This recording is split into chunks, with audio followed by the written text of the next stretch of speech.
자, 이제 또 시작해 보도록 하겠습니다. 의무예요, 의무. 자, 의무라고 하면은 자기의 의사와는 관계없이 일정 행위에 의해서 법률상의 구속을 받는 것이다. 그래서 의무, 공의무, 공권에 대응하는 의무, 공법상의 구속 말합니다. 국가도 의무를 부담합니다. 국가가 국민에게 기본권을 보장해줘야 되고, 혹시나 국가에 위법한 행위로 인하여 국민에게 손해를 끼쳤다면은 뭐 배상 의무도 부담하고요. 그런 다음에 손실보상, 이제 이런 걸 우리가 행정법에서 또 자세히 공부하게 될 겁니다.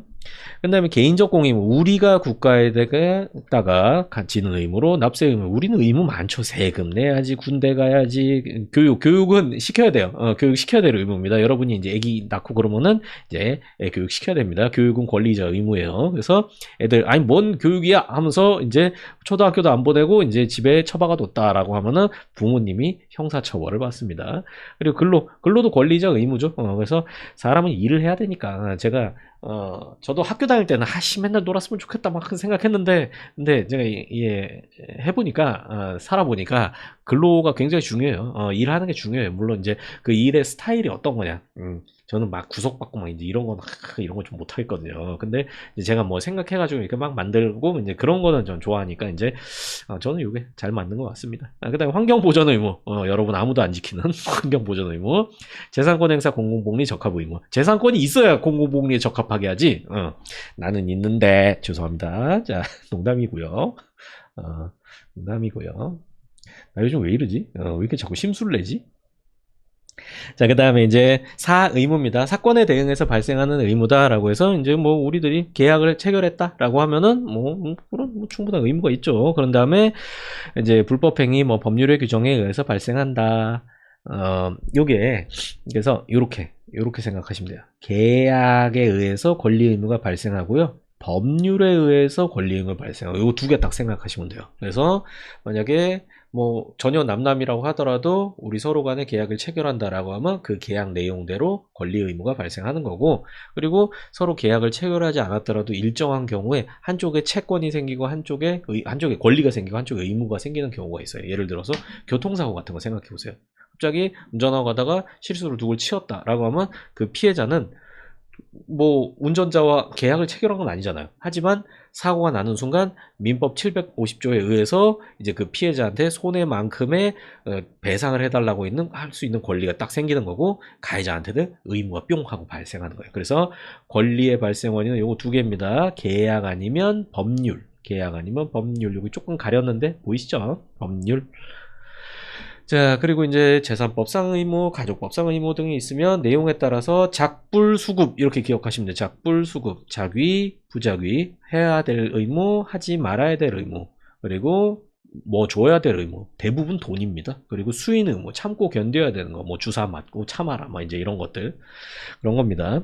주사 맞고 막 아프다는 소리 하지 말고 하고 참아라 그 얘기 아니에요. 뭐 예를 들어서 특수한 상황에 이제 막 접종을 해야 되는 의무가 발생한다라고 하면은 강제 접종을 참고 견뎌야 되는 이제 그런 의무 말하는 겁니다. 자, 권리 행사와 의무의 이행, 권리와 의무는 서로 표리 관계를 이룹니다. 대응합니다.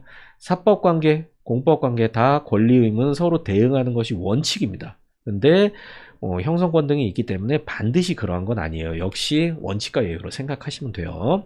자, 권리 행사, 권리를 행사하는 거, 그리고 의무에 이행하는 거, 신의에 쫓아서 성실히 하여야 한다. 이게 신의 성실의 원칙입니다. 엄청 추상적으로 규정되어 있는 거예요. 근데 바로 여기 안에 아까 1000만 원을 100원짜리로 갚지 마라라는 것도 요 안에 들어가 있는 거예요. 의무 이행하는 거잖아요. 그러면은 신이 상대방의 믿음을 거스르면 안 된다는 거죠. 상대방의 믿음은 뭐냐? 100원으로 갚지 않을 것이다 이거죠. 상대방에게 편하게 해줘야 된다라는 겁니다. 근데 물론 이제 엄청나게 막 극단으로 추구할 필요는 없는 거고, 우리 상식 범위 내에서 이제 그 정도 얘기를 하는 겁니다. 자, 그 다음에 권리는 남용하지 못한다. 아무리 권리가 있다 하더라도 그 권리를 이제 그런 사회 질서의 범위를 벗어나서 행사한다라고 하면은 이제 그 권리는 차단이 되는 거죠. 사력구제 이게 나오죠. 사력구제. 자, 그래서 이제 그 자구행위가 금지된다. 제가 그건 말씀드렸잖아요. 그래서 예를 들어서 민사 영역이다라고 하면은 민사에서는 자구행위가 금지된다. 자구행위 이제 그 자력구제가 금지된다. 자력구제. 그러니까 여기서 요렇게 설명해 드리면 되겠네요. 민사 영역에서는 스스로 강제 집행을 할 수가 없어요. 강제 집행. 요게 안 돼요. 스스로 강제 집행. 강제 집행. 요게 안 됩니다. 만약에 강제 집행을 한다라고 하면 범죄가 되는 거죠. 그리고 형사 영역에서는 형사법 영역에서는 또 뭐가 안 되냐면은 사인이 처벌을 할 수가 없어요. 처벌. 여러분 올드보이 보셨습니까? 올드보이? 올드보이 명작이니까 안 보신 분은 반드시 보세요. 이런 거는 좀 봐줘야 돼요. 봐줘야 돼. 이번에 헤어질 결심 이런 건 제가 못 봤는데 올드보이는 제가 몇 번을 봤는지 모르겠어. 하여튼간 올드보이의 메인 아이디어는 일본 만화 원작에서 따왔거든요. 근데 만화랑 많이 달라요. 제가 그 영화가 하도 재밌어갖고 만화도 봤는데 거기서 따온 건 뭐냐면은 이제 그렇게 사인이 사인에게 형벌을 부과한다 이런 거. 그래가지고 이제 뭔가 잘못을 저지른 건 우리 영화 기준으로 말씀드리면은 이제 그 최민수 역할의 오대수가 이제 그 이유진한테 고등학교 때 뭔가 잘못을 했어요. 사실 잘못이란 것도 대단한 것도 아니에요. 대단한 것도 아니야. 그래서 그냥 자기가 본 거. 그래서 저기 뭐 남동생이랑 누나랑 이제 둘이 과학실에서 응응 하더라라는 거를 자기 친구한테 말하고 전학 갔는데 이제 그게 막 소문이 퍼지게 된 거죠. 근데 이제 그거를 잊지 않고 이제 복수하는 이제 그런 내용인데 이제 오대수를 잡아다가 감옥에 가둬요. 근데 어디다 가두냐면 사설 감옥에 가둡니다. 4.5층 감옥. 그래가지고 이제 그 4층이랑 5층이랑 이게 층수 같이 누르고 딱 거기 내려가는 거. 짜장면 배달은 부가 딱 이제 그거 나오죠. 그래서 이제 그렇게 사인이 사인을 잡아가둔다 라고 하면 그것도 범죄예요. 이제 그거는 체포감금죄가 성립하는 거죠. 만약에 이제 그렇게 오대수가 잘못을 저질렀다면 어떻게 해야 돼요? 국가에다가 신고해가지고 이제 형사소송법에 따른 절차에 따라서 국가의 공형벌권 행사하는 거를 그냥 옆에서 지켜볼 수밖에 없는 겁니다.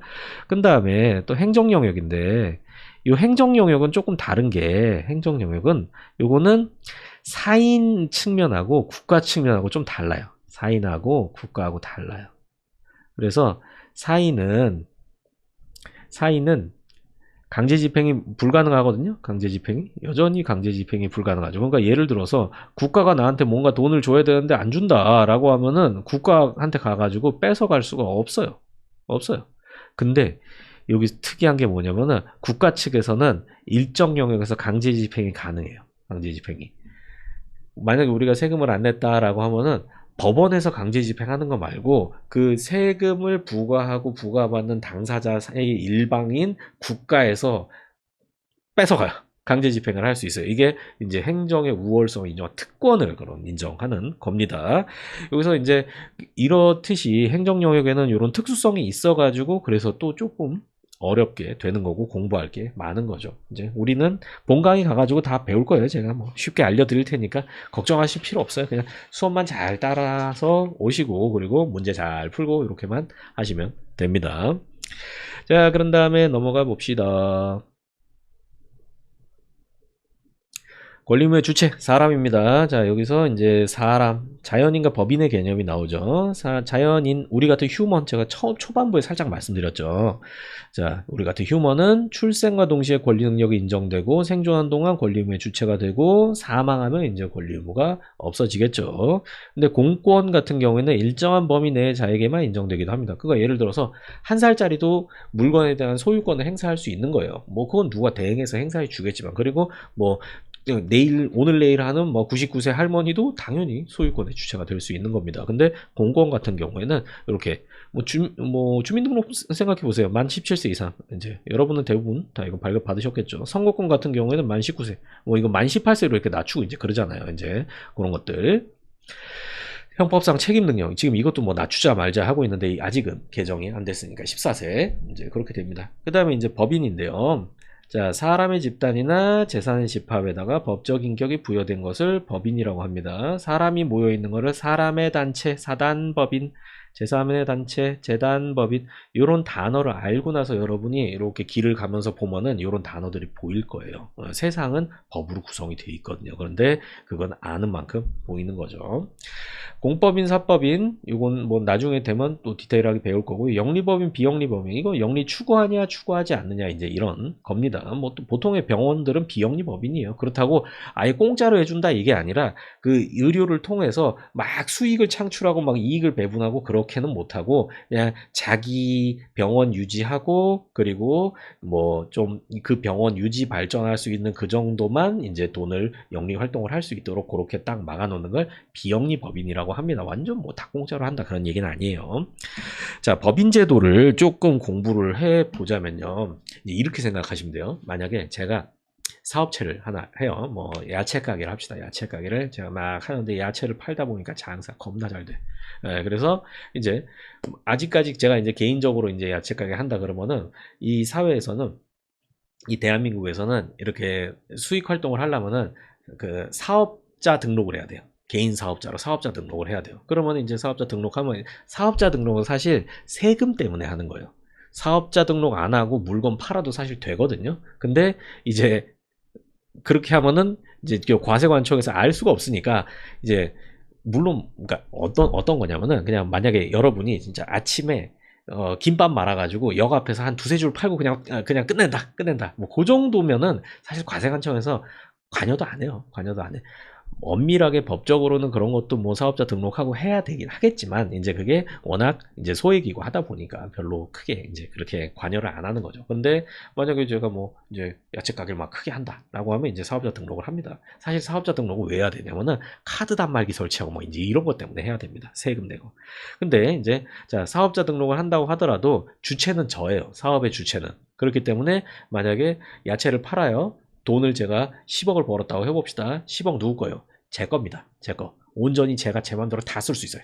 뭐 물론 나중에 세금 내야겠지만 그건 별 문제고. 그래서 소득도 제가 하는 거고 세금도 제가 다 내는 거예요. 다 제 거예요. 다. 그래서 만약에 제가 이제 야채 가게 잘 된다고 돈을 한 20억 빌려가지고 이제 그런 가게를 딱 차려놨는데 갑자기 코로나 빵 터지고 코로나에 야채가 안 좋다더라라고 하면서 아무도 안 사 먹어. 그러면 이제 가게가 망하겠죠? 저는 돈을 빌렸는데 돈을 못 갚죠. 그러면 망한다라는 것도 제가 망하는 거예요. 제가 파산하는 거예요. 그 빚도 제가 다 갚아야 돼요. 못 갚으면 서성한 가야죠. 서강, 성수, 한강. 이제 이렇게 이런 얘기 하면 안 되는데. 자, 어쨌든 그렇게 제가 이 얘기를 왜 하냐면은 개인이 다 뒤집어 써야 된다는 얘기예요. 온전히. 근데 만약에 법인을 만든다라고 하면 어떤 거냐면 제가 이제 법인이라는 하나의 인격체를 따로 만드는 거예요. 그런 다음에 이 보이지 않는 이 법인한테 저의 사업을 다 넘겨주고 이제 이 법인이 주인이 되는 거예요. 그리고 저는 이 법인에게 고용되는 형태로 가는 겁니다. 근데 이 법인은 이제 그 자연인과 분리된 권리 의무의 주체이지만 우리 머릿속으로만 존재하는 거고 실체는 없거든요. 그렇기 때문에 그 법인의 의사결정을 대신 해줄 사람 자연인이 필요해요. 그 자연인이 대표이사고 그 대표이사는 제가 할 수도 있는 거고 아니면 뭐 제가 뭐 직원 중에서 이제 운영을 잘할 것 같은 사람을 대표이사로 선임해도 되는 거죠. 그리고 이제 이 회사의 의사결정은 대표이사가 하고 그리고 이 회사의 주인 뭐 예를 들어서 이제 수익을 이제 자기가 뭐 배분받는다 그런 거는 이제 주주 쪽으로 가는 거예요. 그래서 의사결정권은 대표이사 쪽의 이사 그리고 요 소유권은 주주 이런 식으로 나눠지는 겁니다. 그럼 이제 제가 딱 야채 가게 설립했다고 해봐요. 야채 법인을 설립했어요. 그러면은 이제 제 돈 전부 다 내고 했으면 제가 100% 주주권자가 되는 거고 누구랑 이제 반반 냈으면 50% 50% 이제 주주권자가 되는 거죠. 그리고 만약에 제가 대표이사가 됐다라고 하면 이제 저는 회사를 위해서 회사를 대신해서 의사결정을 해주는 거예요. 만약에 제가 삼성에다가 이제 요 야채를 뭐 10억 원어치 납품하는 계약을 체결한다라고 하면은 제가 가죠. 그리고 그쪽에서도 자연인은 나오죠. 우리가 사인은 하지만 이제 이 권리 의무는 삼성전자 법인하고 이제 우리 야채 가게 법인하고 서로 권리 의무를 갖게 되는 겁니다. 그리고 만약에 야채를 팔아서 10억이 입금됐어요. 그럼 이거 누구 돈이에요? 꼭 제 돈 같죠. 이 법인은 제가 만약에 100%다 만들었다면 꼭 제 거 같지만 법적으로는 아니에요. 안 돼요. 그렇게 만약에 이 돈은 법인의 돈이기 때문에 이 법인의 돈을 아무리 대표이사를 하더라도 함부로 꺼냈으면 범죄예요. 횡령죄가 됩니다. 실제로 많이 벌어지고 있어요. 적발하기가 어려워서 많이 뭐 그렇게 하고는 있지만 걸리면 범죄입니다. 그리고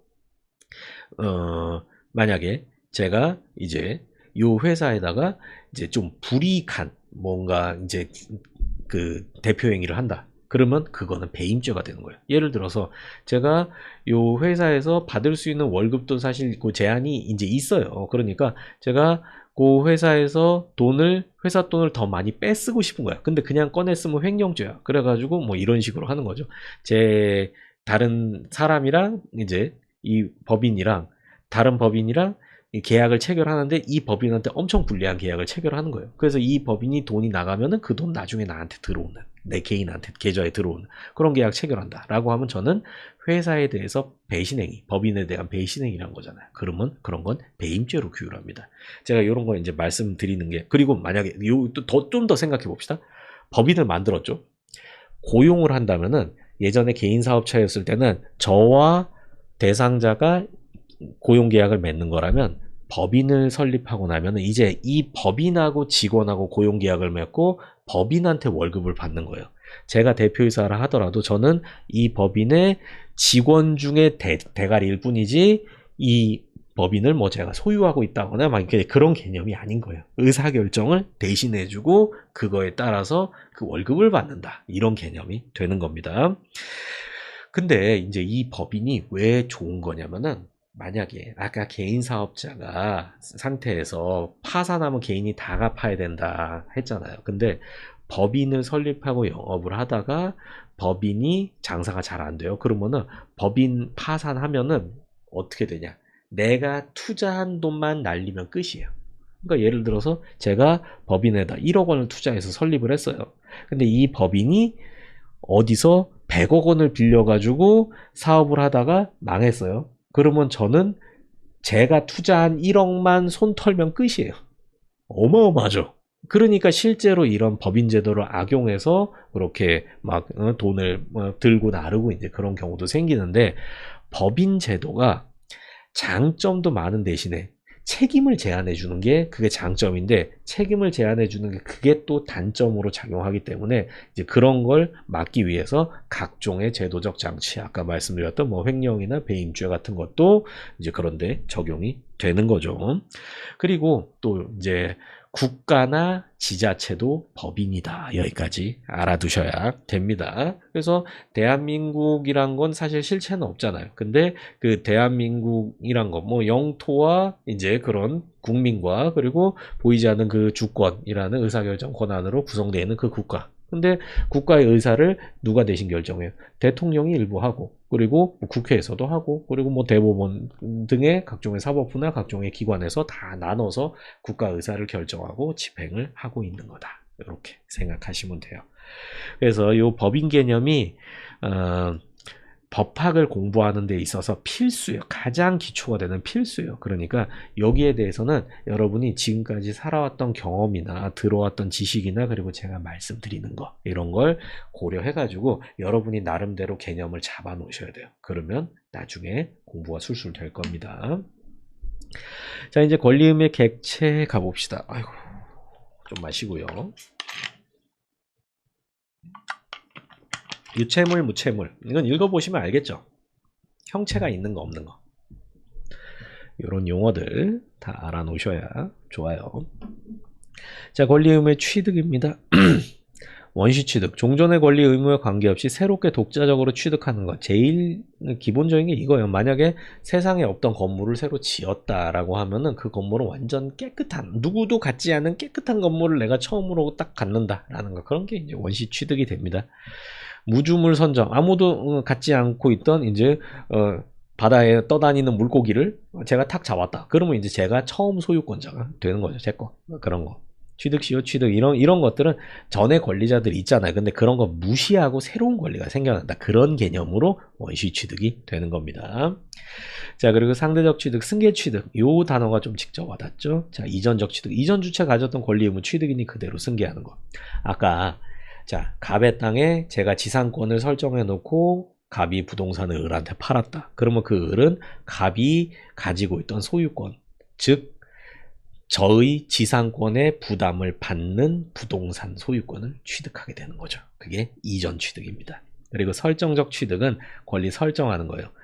지상권 설정하는 거. 제가 아까 갑의 토지에다가 지상권이란 권리를 얹었죠. 그러면 저는 그걸 설정을 한다라는 거.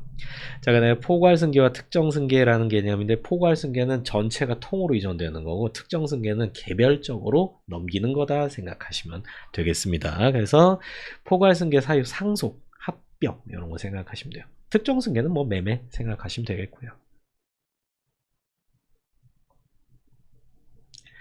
그리고 자, 권리의 취득인데 채권의 발생 원인, 제가 민법 내용을 좀 정리를 해놨어요. 자, 아까 채권과 물권 설명드린 거 기억하시면서, 채권은 특정인에 대하여 특정의 행위, 급부를 청구할 수 있는 권리. 근데 물권은 특정의 물건을 직접 지배하여 이익을 얻는 권리. 이렇게 됩니다. 그래서 채권의 발생 원인은 첫 번째로 계약. 법률행위라고 하면은 요게 법률행위 종류가 단독행위가 있고, 그리고 계약이 있고 합동행위가 있고 그래요. 합동행위. 단독행위, 계약, 합동행위. 아이고.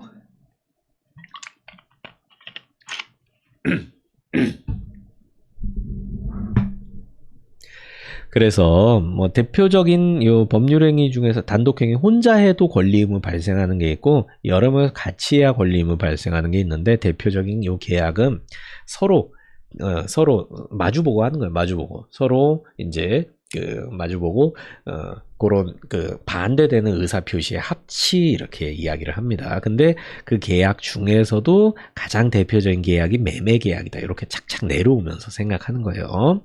민법 매매의 당사자 일방이 재산권을 상대방에 이전할 것을 약정하고, 상대방은 그 대금을 지급할 것을 약정함으로써 효력이 생긴다. 서로 의사 표시. 나 이거 줄게. 나 이거 줄게. 그게 합치하면은 각자 권리 의무가 발생한다. 라는 거. 그리고, 자, 매매의, 잠깐만, 이쪽으로 가야겠네. 매매의 효력. 읽어보세요.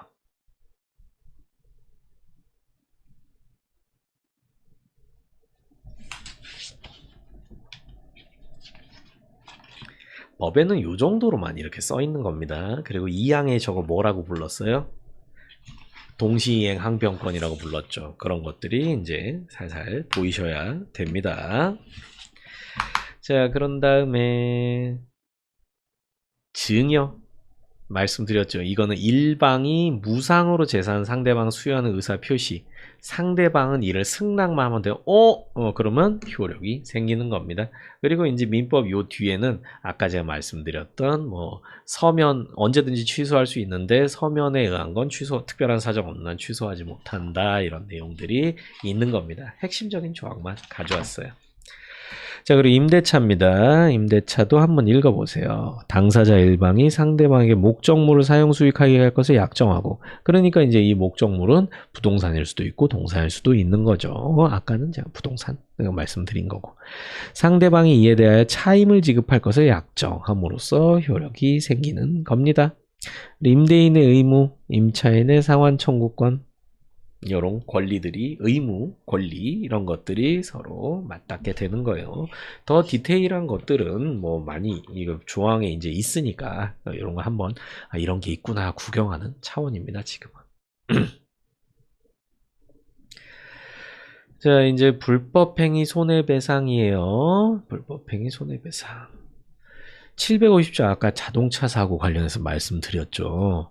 봅시다. 고의 또는 과실로 인한 위법 행위로 타인에게 손해를 가한 자는 손해를 배상할 책임이 있다. 책임이 의무잖아요. 요게 바로 의무잖아요. 의무 적어놓으세요. 의무. 그러면은 의무에 대응해서 뭐가 발생해요? 적어보세요. 권리가 발생하죠.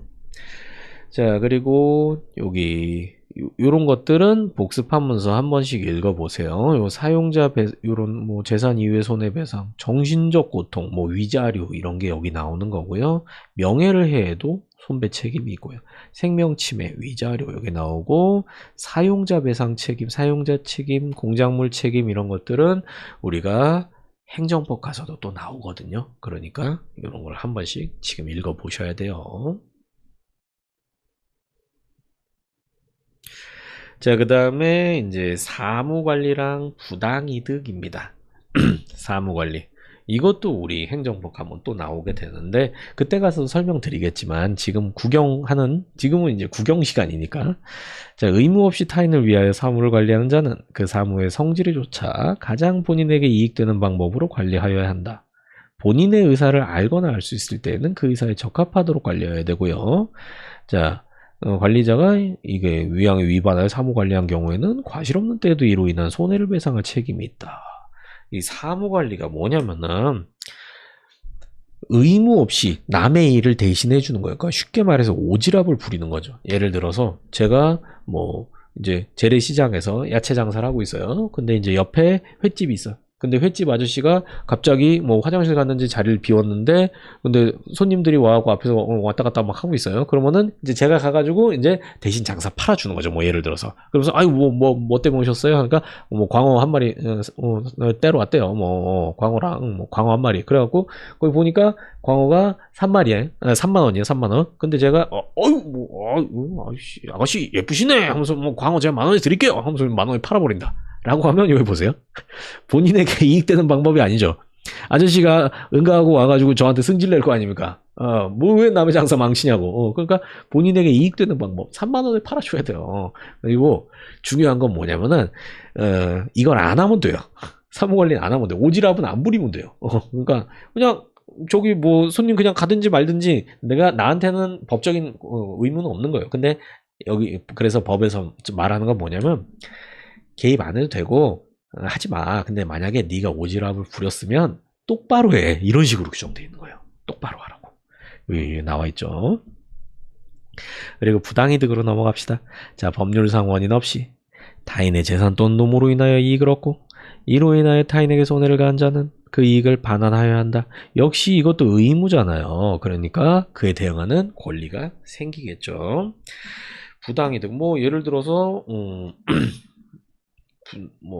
부당이득이 발생하는 게 이제 만약에 계약을 했고 여러분이 돈을 줬는데 상대방은 아직 물건 안 준 상태에서 계약이 이제 해제됐다. 혹은 뭐 계약이 취소돼 버렸다. 라고 하면은 이제 상대방이 제가 준 돈을 가지고 있는 거는 계약이 유효할 때는 법률상 원인이 있었죠.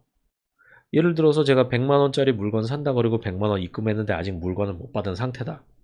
그래도 그 계약이 살아있는 동안은 저 사람 주머니에 있는 100만 원은 계약이라는 법률상 원인이 있는 거잖아요. 그런데 계약이 해제돼 버렸다. 취소돼 버렸다. 라고 하면은 이제 더 이상 법률상 원인이 없어졌죠. 그럼 저 돈은 어떻게 해야 돼요? 저한테 돌려줘야겠죠. 그런 당연한 진리를 써놓은 겁니다. 당연한 진리.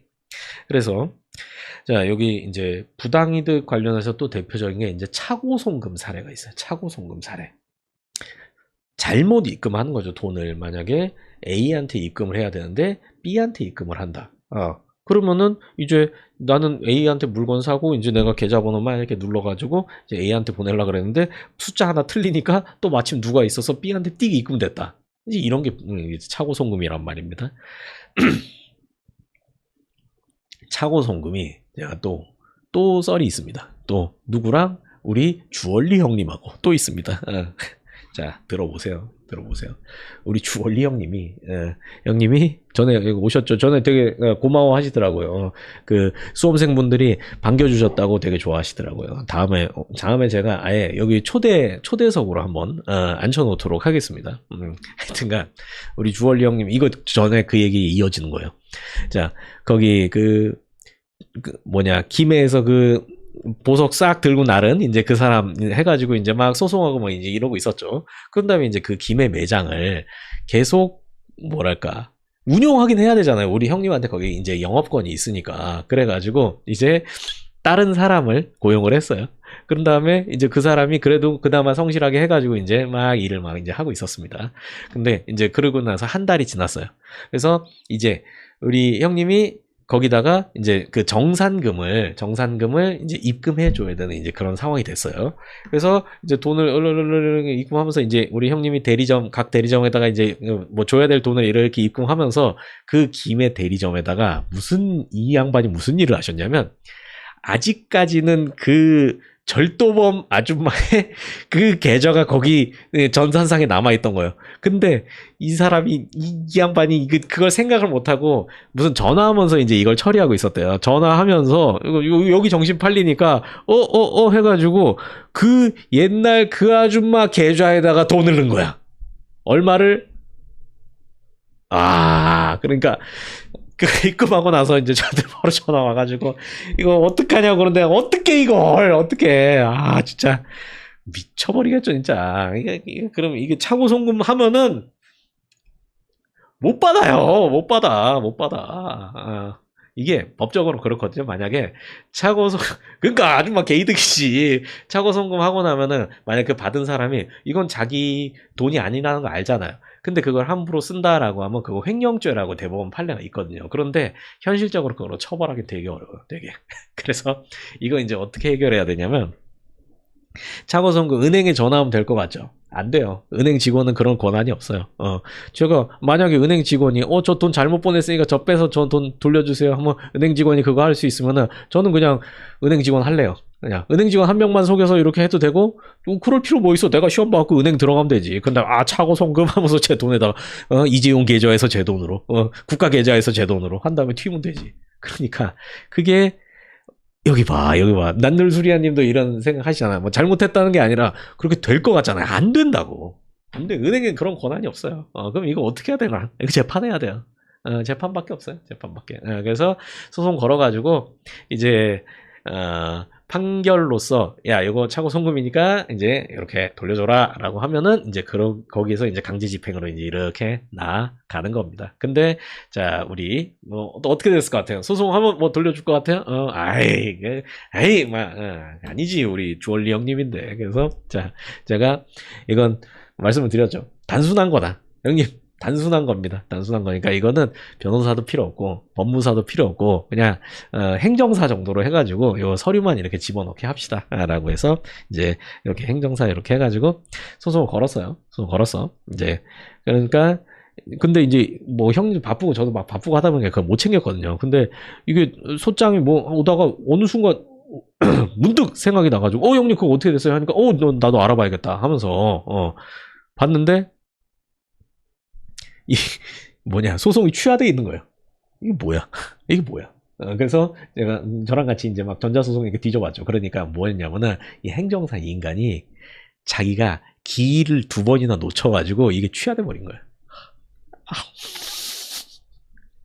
되는 일이 없어, 되는 일이. 그래가지고 이제 내가 이제 행정사한테 다시 해가지고 정신 차려라, 똑바로 해라 해가지고 소송 걸었어요. 소송 걸어서 실수하면 큰일 나요. 못 받아.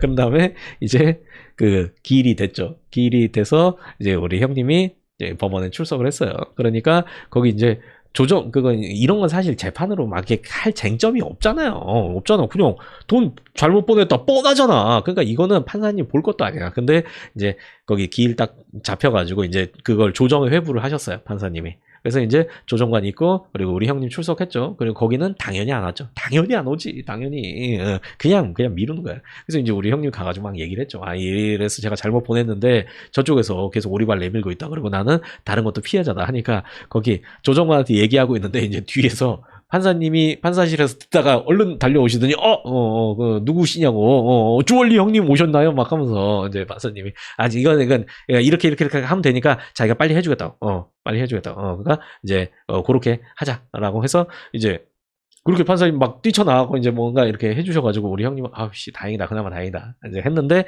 자 이 조정이란 게 문제가 뭐냐면은 강제력이 없어. 조정해가지고 빨리 돈 줘라라고 하면서 조정 결정을 딱 내렸더니 저쪽에서 이의 신청한 거예요. 이의 신청 왜 했나? 억울하다 이거죠. 억울하다. 뭐가 억울해? 그냥 돈 잘못 보낸 건데. 근데 억울하대요. 그러면서 그쪽에서 또 변호사를 선임했어. 그쪽에서.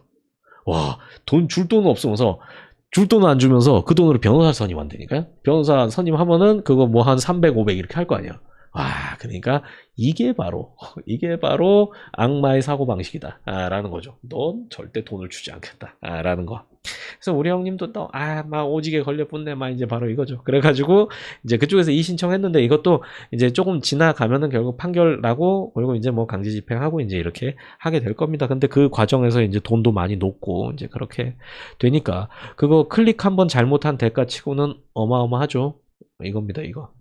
그래서, 레전드죠, 레전드. 그래서 그런 걸 보면은.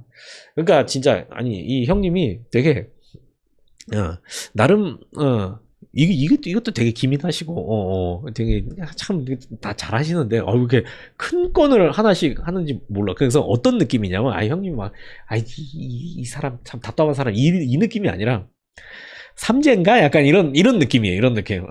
진짜 안 풀린다, 뭐가. 아니, 뭐, 재수없는 일 생기면 걸어가다 그냥 자빠질 수도 있는 거 아니에요. 차라리 자빠지고 그냥 코가 깨지고 말지. 왜 거기다가 입금을, 하필 입금 잘못해서 왜 걷다 입금해가지고. 근데 진짜 그림 같죠, 진짜. 우리 주얼리 형님. 네, 그래서, 차고 송금은 받을 수 없고요. 그리고, 누굴 탓할 수도 없죠. 탓할 수도 없어. 그래서 제가 또, 여기서 제가 이제, 법학 강사로서 제가 또 좋은 팁을 하나 드리겠습니다. 만약에 여러분이 차고 송금을 받았다라고 하면 일단 기다리세요. 일단 기다리세요. 만약에 이제 혹시 은행에서 이제 막 전화가 올 수도 있어요. 그래서 뭐 저쪽이랑 이렇게 연결해 드릴까 이렇게 될 수도 있거든요. 근데 그러면은 이제 여러분의 스탠스는 뭐냐? 나는 소유자라면 돌려줄 텐데 진짜 소유자가 누군지 모르니까 내가 이걸 환불로 돌려줬다가 책임을 질 것 같다. 그러니까 저는 뭐 좀 이게 조심스럽다. 조심스럽다. 이제 이렇게 접근을 하는 거죠. 그러면 이제 그쪽에선 이제 뭐 소송을 걸 텐데 이게 그래요. 이거 얘기하면 여러분이니까 얘기해 드리는 거니까 악용은 하지 마세요. 만약에 그쪽에서 이제 뭐 저 같은 경우에 이렇게 아니까 그냥 혼자서 전자소송으로 막 하고 막 그래도 되는데 이제 잘 모르는 사람이 대부분이니까 일단 소송하면 변호사 떠오르겠죠? 근데 변호사 민사 기본 하면 300이거든요. 좀 싸면은 이제 뭐 한 150 정도 될 수 있지만 이거 협상 잘하면은 더 싸게도 할 수 있는데 사실 그거 막 변호사랑 뭐 이 돈 가지고 야 이거 사건이 싼데 너 사기꾼이니 막 이렇게 할 정도면 혼자 하지 아니까. 그러니까 변호사가 부른 대로 할 수밖에 없잖아요. 근데 뭐 예를 들어서 변호사가 300 불렀어요. 근데 내가 차고 송금한 돈이 200이야. 그럼 어떡할 거예요? 그러면 이렇게 되는 거죠. 그리고 만약에 여기서 조금 더 한다. 법무사 좀 싸요. 근데 법무사가 150을 부른다. 근데 내가 차고 송금한 돈이 뭐 예를 들어 한 150이다. 그러면 또 이렇게 되는 거죠. 행정사 좀 쌉니다. 행정사는 뭐 한 50, 한 70, 한 요때에서 해줘요. 더 싸게는 뭐 아름아름하면 한뭐 30까지는 안 할 것 같다. 하여튼간 해주는데 근데 여러분이 만약에 차고 송금한 돈이 여러분 같은 경우에 만약에 패드 같은 거 하나 산다고 해봐요. 그거 한 30만 원 하잖아요. 근데 어떤 건지 알겠죠? 그러니까 정신 똑바로 차려요. 이 송금할 때는 항상 입으로 읊어요. 4885, 4885. 하면서 유치원생처럼 하셔야 됩니다. 자, 안 그러면 우리 주얼리 형님 됩니다. 형님이 지금 세상에 깔아놓은 돈만 얼마인지 모르겠어요. 그것만 잘 회수해가지고 이제 같이 놀러 좀 다녔으면 좋겠네. 사연과 잠깐만 이거는 너무 여기 쓰지 마요. 대님 여기에는 쓰지 마요. 여기 쓰지 마. 더 위험할 때 목이 달아날 처지에 있을 때 그때 쓰세요. 자 어쨌든 그렇습니다. 계속 가보죠. 거의 다 왔어 이제. 자 권리 의무 변경입니다. 이제 주체 변경, 내용 변경, 작용 변경 이런 거는 이제 읽어보시면 돼요. 읽어보시면 됩니다. 그리고 권리 의무의 소멸, 절대적 소멸, 상대적 소멸, 뭐 권리 자체가 없어진다. 채무 이행하면 채권이 아예 없어지겠죠. 그리고 권리 주체에만 변동이 있는 거. 그러면 나한테는 없어지지만 만약에 내가 물건을 다른 사람한테 판다. 그러면은 그 권리가 나한테만 없어지는 거죠. 상대적 소멸. 자, 그다음에 권리 의무의 충돌입니다. 이거 동일한 객체의 수개 권리가 존재하면 그 객체 모든 권리를 만족시킬 수 없게 되는데 권리의 충돌이라고 합니다. 이거를 자 물권, 채권 요것만 딱 이해하시면 이거는 굉장히 삶에도 도움이 많이 돼요. 물권이 채권보다 우선해요. 요거부터 알아보세요. 물권과 채권이 우선합니다. 물권이 채권보다 우선해요. 그래서 예를 들어서 자 갑이라는 사람한테 이제 A가 1억 원을 빌려줬어요.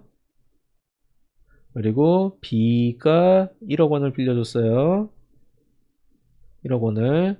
근데 A는 그냥 1억만 빌려주고 말았고 B는 갑 부동산에다가 저당권이라는 걸 싹 꼽아놨습니다. 그러면은 이제 어떻게 되냐면 요 물권, 이 B는 이 채권에다 물권을 연계해서 가지고 있기 때문에 이 권리가 B가 우선할 수밖에 없어요. 예를 들어서 갑에 아까 말씀드린 그 부동산이 이제 뭐 5억에 매각이 됐다 생각해 봅시다. 그러면은 일단 야 물권 갖고 있는 들 먼저 줄 서 해가지고 걔네들 먼저 나눠줘요. 그런 다음에 남으면 채권자한테 주는 거예요. 그러니까 만약에 이 부동산에 B 1억 꼽아놨지만 C는 2억 꼽아놨고 D는 3억 꼽아놨다. 그러면은 순서대로 물건은 또 여기 물건 상호가는 순서대로거든요. 먼저 성립한 물건이 우선한다. 여기 있잖아요. 그러면은 어떻게 되냐? 일단 요거 부동산 판돈 5억에 대해서 야 1번 와 그래갖고 1번 1억 줘요. 자 2번 와 2번 2억 줘요. 그 다음에 야 3번 해가지고 3번 너 얼마야? 3억인데요. 야 2억밖에 안 남았으니까 자 하는 거예요. 그럼 저 1억은 어떻게 해요? 야 그건 쟤한테 가서 받아. 난 몰라. 이제 이렇게 법원이 그러고 끝 이제 이러고 마는 거예요. 그러니까 물권 상호간에 이거 만약에 이 3억짜리 채권자가 2번 저당권을 설정했더라면 자기 돈을 다 받을 수 있었겠죠. 그러니까 물권은 특히 이 저당권은 순서가 굉장히 중요한 거예요. 그러니까 예전에는 뭐 2번 저당권 설정해 준다고 약정하고 속이고 3번 저당권 설정해 줬을 때 이런 거를 배임죄로 처벌했었어요. 지금은 물론 판례가 또 변경이 됐지만 그 정도로 이제 중요한 일이다라는 거.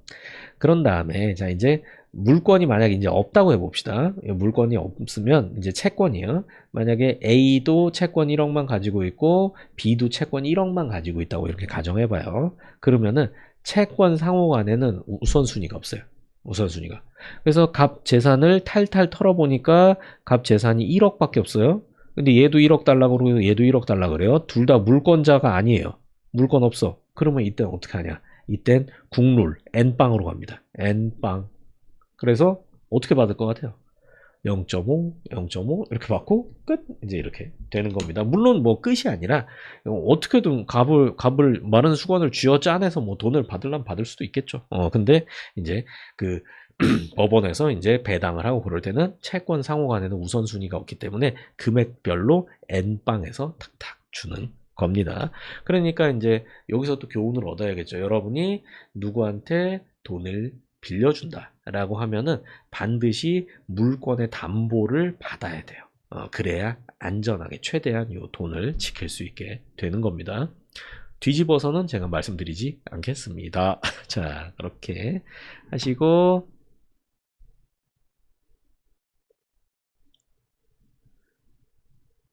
자, 넘어가 봅시다. 기본법에 의해서 자, 헌법은 국가 기본 법칙으로서 국민의 기본적 인권 보장하고 국가의 정치 조직 구성, 정치작용 원칙을 세우고 시민과 국가의 관계를 규정하고 형성하는 최고의 규범이다 라는 거. 헌법의 구성 보시면은 헌법 전문이 있고요. 그리고 이제 국민의 권리 의무, 요게 제일 먼저 나옵니다.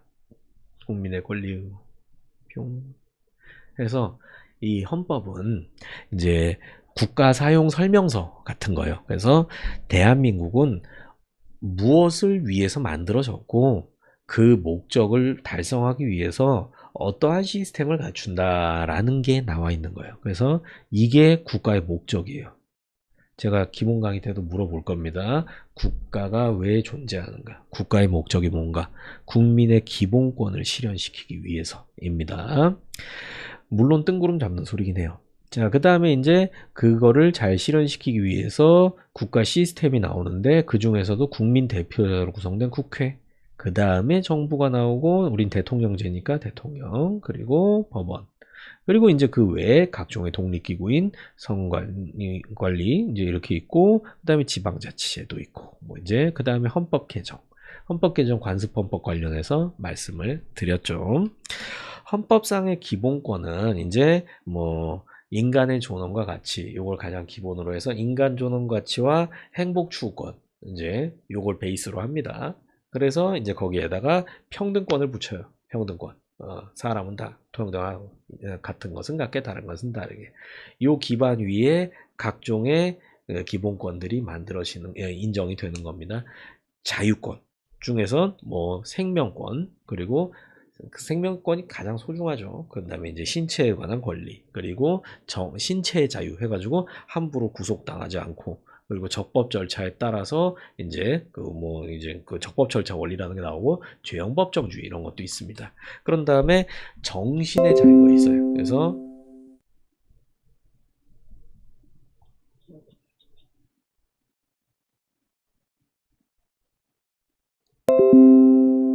정신의 자유, 정신의 자유가 있습니다. 그래서 이제 요거는 양심의 자유, 뭐 이제 이런 것들이 여러분 들어보신 것들 있을 거예요. 이제 그런 것들. 그 다음에 종교의 자유, 표현의 자유 이런 것들 한 번씩 들어보셨죠? 알 권리 그런 것들. 그런 다음에 재산에 대한 권리, 직업에 대한 권리, 뭐 정치적 자유권, 뭐 청구권, 사회적 기본권 이런 것들이 쭉쭉쭉쭉 이제 연결이 돼 있습니다. 그래서 이제 헌법은 그렇게 구성이 돼 있고요. 민법, 자 대등한 사인 상호 간의 법률 관계를 규율하는 겁니다. 잠깐 자 사람은 어떤 권리를 가지고 있고 그리고 그 권리를 침해받았을 때 구제 수단은 무엇인가 이제 이런 거를 규정하고 있습니다. 그리고 민법의 구성, 민법 총칙부터 해서 물권법, 채권법, 친족법, 상속법. 민법의 기본 원리 말씀드렸죠. 아까 나온 거. 사유재산권, 재산권 절대, 재산권 존중, 그리고 사적 자치, 그리고 과실 책임, 원칙, 소유권 절대가 요거랑 비슷한 말이라고 생각하시면 돼요. 그 다음에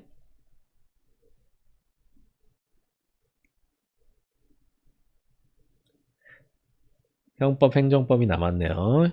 형법은 범죄와 형벌을 규정한 법규범의 총체입니다. 어떠한 행위가 범죄고 그에 대해서 어떤 형벌을 부과하는지 범죄와 형벌, 죄와 형을 규정하고 있는 법이고요.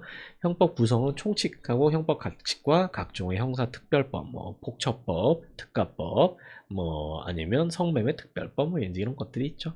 그리고 죄형법정주의 이런 것도 뭐 형법 공부할 때도 중요하고 행정법에서도 등장을 하게 됩니다. 둘이 안 비슷한 것 같으면서도 접점이 많이 있거든요. 그래서 제가 이제 요쪽 저쪽 강의를 해드리면서 저도 이제 요 두 과목 강의를 하는 게 이제 각 영역에서 제일 중요한 거기도 하고 그리고 둘 사이에 접점이 꽤 있어요. 그래서 제가 요 행정법 요번에 행정법 설명을 드릴 때도 이제 앞부분에 제가 이것도 본 강의 가서 또 말씀드릴 건데 그 앞부분에 법률 적용과 관련해서 행정법에서 언급 안 하고 보통 형법에서만 언급되는 내용도 제가 강의 때 말씀을 드렸거든요. 근데 그게 요번에 군무원 시험에 지문으로 딱 나오더라고요. 그러니까 사실 군무원 시험 야 이게 좀 너무 좀 어렵게 낸 거 아니야 싶긴 하지만 그래도 뭐 우리는 공부해서 맞췄으니까 제가 이제 그런 거 조금씩 깊게 이렇게 설명을 드리거든요. 그렇게 하시면 됩니다. 자, 그리고 이제 행정법인데요. 행정법은 행정에 관한 국내 공법이다. 그래서 행정, 국가 통치작용 가운데 입법작용, 사법작용 제외한 국가작용을 말하고 이제 국가 목적, 공익을 실현하기 위하여 행하는 능동적 적극적인 국가작용이다. 사실 이제 이런 것들은 그 기본 의이기 때문에 요렇게만 보면은 뭐랄까 이제 되게 좀 뜬구름 잡는 소리 같고 잘 안 와닿아요. 그래서 제가 설명드릴 때도 항상 이렇게 뭐 풀어드리고 이제 그런 게 요 현실감을 좀 느끼실 수 있도록 그렇게 설명을 드리는데 저런 것도 다 나중에 우리 본 게임 들어가서 사례랑 같이 이렇게 공부하면은 충분히 이해하실 수 있을 겁니다. 자, 그 다음에 뭐 행정법과 다른 영역의 관계 이런 것도 뭐 행정법과 헌법이 행정법 상위에 있으면서 이제 행정법으로 헌법이 구체화된다. 이렇게 됩니다. 그리고 이제 행정법과 민사법, 행정법 공백은 또 민법에서 갖다 쓰기도 하고요. 그리고 행정법과 형법, 행정상 의무이행 확보를 위해서 형사벌을 또 활용을 하게 됩니다. 그 다음에 행정법과 행정부가 하는 일에 대한 뭐 근거나 절차 이런 걸 이제 행정법이 규율을 하고 있는 거죠. 이렇게 해서 끝났습니다. 아이고 고생 많으셨습니다. 자, 그러면은 이제 이렇게 합시다. 지금 10분만 쉬었다가 제가 요 수업 어떻게 진행되는지, 수업 소개랑 이제 결제 어떻게 해야 되는지, 그리고 뭐 책 어떻게 나오는지, 이제 요런 것들을 좀 말씀드리고 여러분 질문도 받고 할게요. 제가 목을 10분 정도 쉬어야 될 것 같아서 10분 그렇게 쉬도록 하겠습니다.